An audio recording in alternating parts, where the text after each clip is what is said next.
खुसीको कुरा खोट्याङ गाउँपालिका र जन्तेढुङ्गा गाउँपालिका बीचमा रहेको सावा खोलामा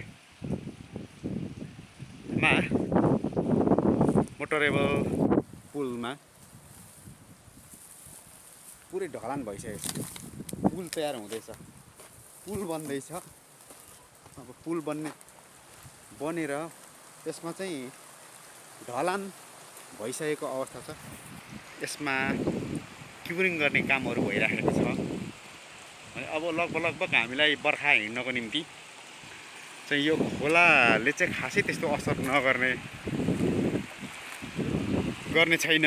अब जे होस्, यो खोलाभन्दा माथि यो भानुमती मन्दिर यहाँनिर छ। हामी जन्तेढुङ्गा गाउँपालिका र खोट्याङ गाउँपालिका बिचमा रहेको पुल हो। यो नयाँ पुल बनिराखेको छ। अहिले जस एउटा खुसीको कुरा है साथीहरू, यहाँहरूलाई मैले यो कुरा जानकारी गराएँ। यहाँहरूको पनि मनमा यो ढलान भइसकेपछि मनमा पूर्ण खुसी नभए पनि केही खुसी त हुन्छ नै मन जोकैको पनि। किन भन्दाखेरि भोलि यात्रा गर्न धेरै नै सजिलो हुनेछ।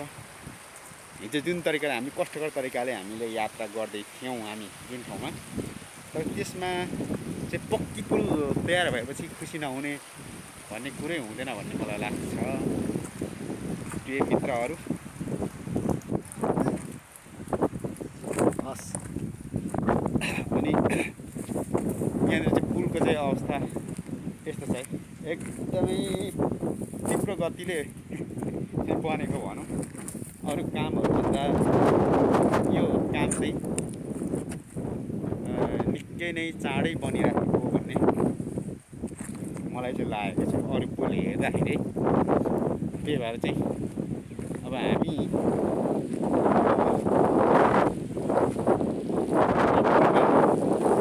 सवार गर्दाखेरि हामी चाँडै नै सहज तरिकाले, सुरक्षित तरिकाले हामी यात्रा गर्न सकिन्छ भन्ने कुरामा अब चाहिँ पूर्ण विश्वास अनि भरोसा राखेको छु। ल है साथीहरू, हेर्नुहोस् है, अब यो चाहिँ एकदम खुसीको कुरा। यता खोट्याङ गाउँपालिका पर्दछ भने यता चाहिँ हाम्रो चाहिँ जन्तेढुङ्गा गाउँपालिका जाने रोड यही हो। यहाँ चाहिँ अब सीमा क्षेत्र प्रारम्भ इलाका प्रयोग कार्यालय चिसापानी हेर्न सक्नुहुन्छ। अनि यता हुँदै चाहिँ जन्तेढुङ्गा गाउँपालिका चाहिँ जाने रोड यही हो है साथीहरू। यस्तो खोलामा पहिला हामी यात्रा गरिन्थ्यौँ। यहाँबाट मान्छे तर्ने पुल मात्रै थियो भने अब यहाँ यसको छेउमा चाहिँ एउटा साथी भनेको छ पक्की पुल बनिरहेको छ तीव्र गतिमा। ढलान भइसकेको अवस्था छ। हस्, धन्यवाद।